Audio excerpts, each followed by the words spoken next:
Hello friends, welcome to my channel আমার কথা। আজ অনেকগুলো দিন বাদে আবার এলাম তোমাদের সাথে। আজকে রবিবার, আজকে চলে গেছি ডাইরেক্ট ডাবলির বাড়ি। অনেক দিন ধরে এখানে আসার অনেক রকমভাবে প্ল্যান হয়েছে, কিন্তু প্ল্যানটা সাকসেসফুল হয়নি বিভিন্ন কারণে। তো যাই হোক, আজকে আমরা সবাই মিলে চলে এসেছি, মানে বন্ধু বান্ধবরা মোটামুটি সবাই মিলে চলে এসেছি ডাবলির বাড়িতে। এটা কি গিফটের কাগজ, গিফট হাতে কাগজ হ্যান্ডেল নিয়ে এসছে গিফট করে। বাড়িতে গিয়েই দেখি ডাবলি সবে মাত্র স্নান করে এসছে, তাই তার মুখ দেখানো মানা। তাই সে দরজা খুললেও তাকে প্রথম দেখাতে কেউ আমরা দেখতে পাইনি। তারপরে চলে এসছে কাকিমার হাতে গরম গরম চা আর সিঙ্গাড়াটা যদিও ডাবলি এনেছিল, কিন্তু কাকিমার হাতের এই চা আজ বহুদিন বাদে খেলাম। কিন্তু সঙ্গে আড্ডাটা জাস্ট জমে গেছিল, আর বাইরে বৃষ্টিটা আরো ফাটাফাটি। ফুলগুলো সব দেখাতে পারলাম না, তোলা হয়ে গেছে সকালবেলা তুলে। এটা পুঁই শাকের চারা নতুন করেছি। পুঁই শাক গাছটা দেখেছিস?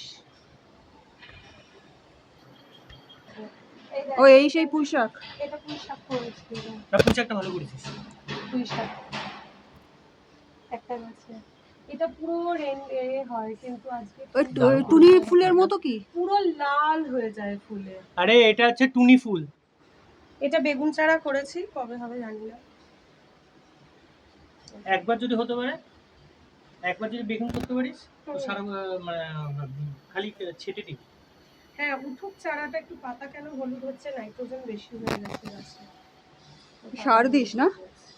হ্যাঁ সার দিস? হ্যাঁ, টবের গাছে সার তো দিতেই হবে। কলার খোসা ভেজানো জল, তারপর হচ্ছে চা পাতা ভেজানো জল, পেঁয়াজের খোসা। এর কিছুক্ষণ পর দিয়ে আমরা চলে এসেছি রিমাকে নিতে। রিমা গেটে এসে দাঁড়িয়ে আছে, কিন্তু তিনি আসবেন না, তাকে নিয়ে আসতে হবে। ওই যে অনেক কষ্টে সুন্দরীকে গেট থেকে সাধ্য সাধনা করে নিয়ে আসা হলো, কিন্তু ওনাকে ঘরে ঢুকতে দেওয়া হয়নি। ওনাকে নিয়ে আমরা ডাইরেক্ট চলে গেছি ইমামিটা ঘুরতে, যেহেতু ওয়েদারটা একটু ভালো হয়েছিল। পিকু ঘরে ছিল, পিকুকেও নিয়ে আসা হয়েছে টেনে হিঁচড়ে। চলেও এসছে বেচারা, বেশি নাটা করতে পারেনি। তাই আমরা সবাই মিলে চলেছি একটা ট্যুরে, ইমামি ট্যুরে যাচ্ছি। বল। হাই, আমরা যাচ্ছি এমনি ইমামি সিটির ভেতরটা ঘুরছি। এখন ওয়েদারটা খুব সুন্দর, তো সেই জন্য আমরা সেটা দেখার জন্য ঘুরছি।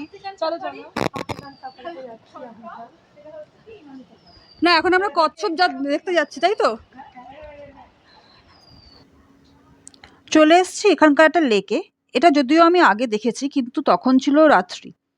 দিনের বেলা আর এরকম বৃষ্টি বৃষ্টি পড়েছে, আরো সুন্দর লাগছে। কিন্তু এখানে একটা আশ্চর্য জিনিস, মানে যদিও অতটা আশ্চর্য হওয়ার কিছু নেই, কিন্তু তবুও আমি খুব আশ্চর্যই হয়েছি এই এতগুলো মাছ দেখে। আমার ধারণা ছিল না এখানে এতগুলো মাছ রয়েছে। বোয়াল, কাতলা বিভিন্ন রকম মিলে মাছগুলো রয়েছে, কিন্তু মাছের সংখ্যা যে এতটা, এটা আমার একদম খেয়াল ছিল না। যদিও আমি এখানে কিন্তু কচ্ছপ খুঁজতে এসেছিলাম, কচ্ছপ পাইনি, কিন্তু এতগুলো মাছ দেখে আমি সত্যিই খুব অবাক হয়েছি। কচ্ছপ মশাই দেখা পায়নি তো কি হয়েছে, এই যে হাঁস, রাজহাঁস, এনারা যে রয়েছেন, এনারাই বা কম কিসের? এনারা আমাদের দেখে একটু সরে যাচ্ছেন, আসলে আমরা অতটা পরিচিত নয় তো, তাই ওনারা একটু সরে যাচ্ছিলেন। কিন্তু ওই যে দূরের মধ্যে লেকে ওনারা ভাসছেন বা এখানে ওনারা দাঁড়িয়ে আছেন, ওনাদের উপস্থিতি এটাই কিন্তু খুব স্পেশাল। এটা ভীষণ ভালো লাগছিল। একটা মানে মনে হচ্ছে যেন অন্য জায়গায় চলে এসেছি, কলকাতা শহরে আছি আমার একদমই মনে হচ্ছিল না। এখানে এক সুন্দরী আবার আরেক সুন্দরীকে সাজিয়ে দিচ্ছেন।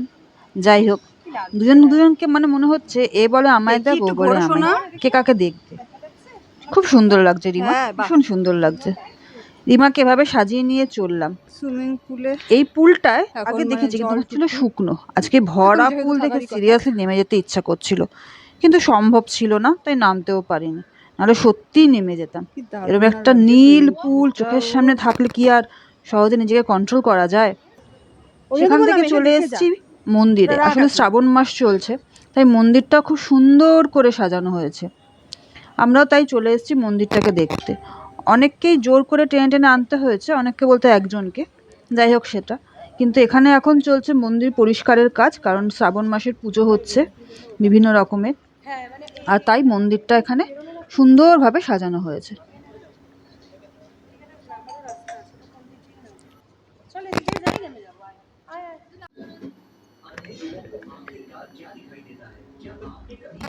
এখানে চলে এসছে আমাদের খাবার, fried rice, chilli chicken, chilli পনিরটা আমার জন্য, স্যালাড, চাটনি, এই চাটনি। আচ্ছা আমি না চিকেনটা এই বাটিতে অতটুকু রেখেছি, অতটুকু করেছি, আরো অনেকটা চিকেন আর রাইস সবই করা আছে, আরো লাগবে নেবে। হ্যাঁ হ্যাঁ ওদিকে রাখ দিতে।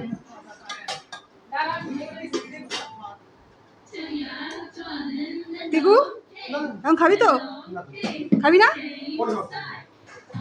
তমাল খেতে বসবি তো? বসে বল। রিমা কোথায়? চলায়। লাঞ্চের পর আমরা বসেছিলাম ডাবলির হাতে স্পেশাল কাস্টার্ড খেতে। এটা কিন্তু আমার ভীষণ ফেভারিট, কারণ ডাবলি এটা দারুণ বানায়। এর আগেও একদিন খেয়েছি, অসাধারণ। মানে এটা খেতেই স্পেশালি আমি আজকে ওর বাড়িতে এসেছি। এটা এতটাই সুন্দর বানায় যে সত্যি আমার কিছু বলার নেই, জাস্ট ইয়াম্মি। এখানে বেচারিকে কত কাজ করাচ্ছি আজকে, সারাদিন প্রচণ্ড খাটিয়েছি। আর সব রান্না কিন্তু ডাবলি নিজের হাতে রেঁধেছে, দারুণ হয়েছে প্রত্যেক কটা রান্না। যাই হোক, ডাবলি থ্যাংক ইউ আজকে ট্রিটটা দেওয়ার জন্য, আবার আসবো, না করবি না। আজকের মতো ব্লগিং এখানেই শেষ। আজকে দিনটা দারুণ কাটালাম। ডাবলির বাড়িতে আসার অনেক দিনের একটা প্ল্যান ছিল, আলটিমেটলি আজকে আসতে পারলাম। ঝড় বৃষ্টি মাথায় নিয়ে হলেও এসেছি। দারুণ আনন্দ হয়েছে, দারুণ মজা করেছি। আবার দেখা হবে আপনাদের সাথে পরের ব্লগে। ততদিনের জন্য টাটা।